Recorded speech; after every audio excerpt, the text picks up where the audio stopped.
Hey guys, welcome back to the garden. Have you ever had buyer's remorse? So here's another container full of horse manure, and I'm looking at it and thinking, oh my god. It also has quite a lot of straw in it, which I don't like so much, and it's a bit dry, but I didn't even buy it. I got it for free, and it's a resource, and I'm very grateful, but I need to move it. And to be honest, I really don't feel like it. So I'm looking at it every day. I'm not really doing a lot. But I have this amazing resource. It's free, and it's amazing in the way that I will show you out here, because I made a lot of soil, or I put a lot of horse manure in this vegetable garden, and it's the first year, and even if I didn't have enough plants to fill out all the beds, I hope you can feel the power, the growing power and the lushness that horse manure can create in a vegetable garden, in any garden for that matter. I think horse manure is like the answer to a lot of things.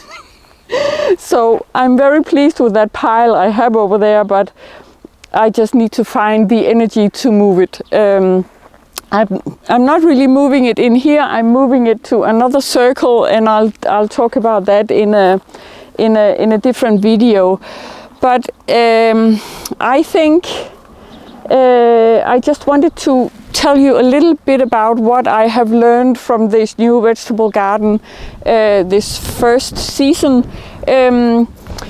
You know, these raised beds that are metal, and that were amazing with the color and how they suck in the heat in early spring.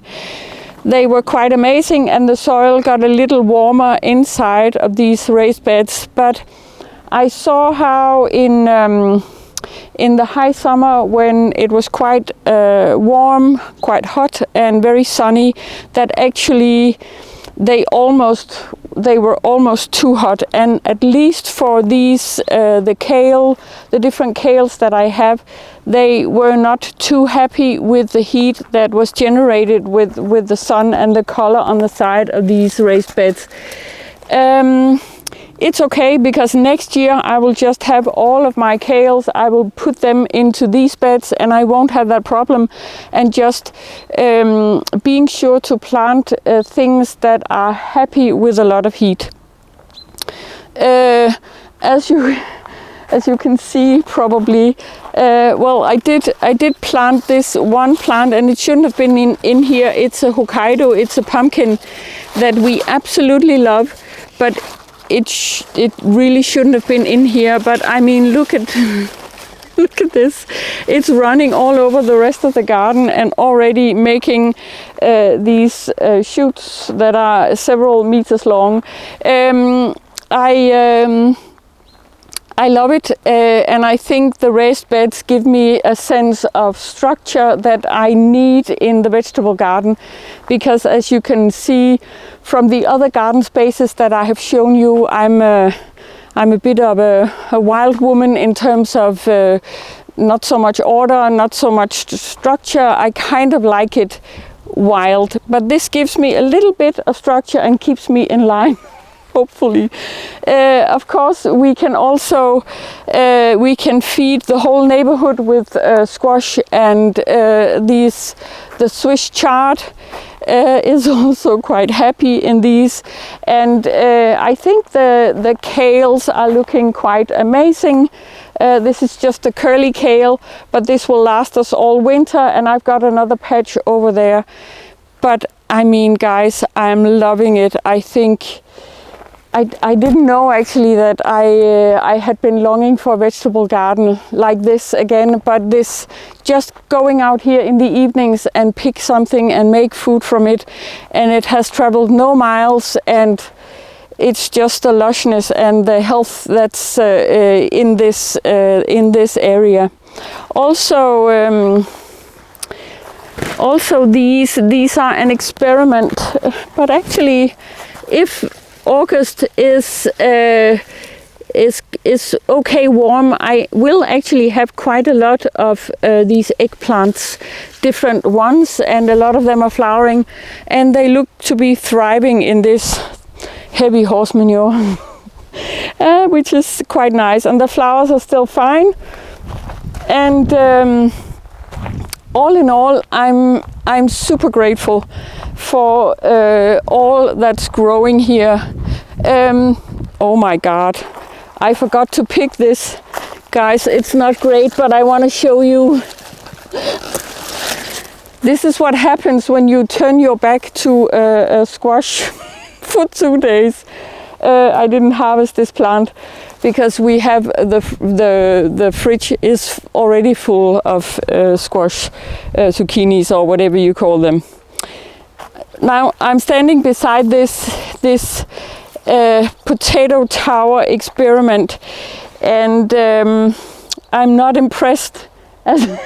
As you can see, it doesn't look quite happy, but it was an interesting experiment. I think what I did wrong is that I layered it, and I didn't put the eyes of the small potatoes, I didn't put it close enough to the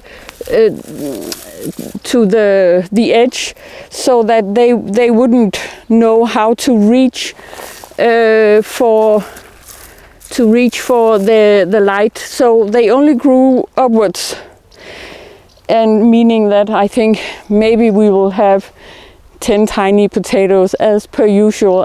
Potatoes are not my competence in any way, but it's an interesting experiment.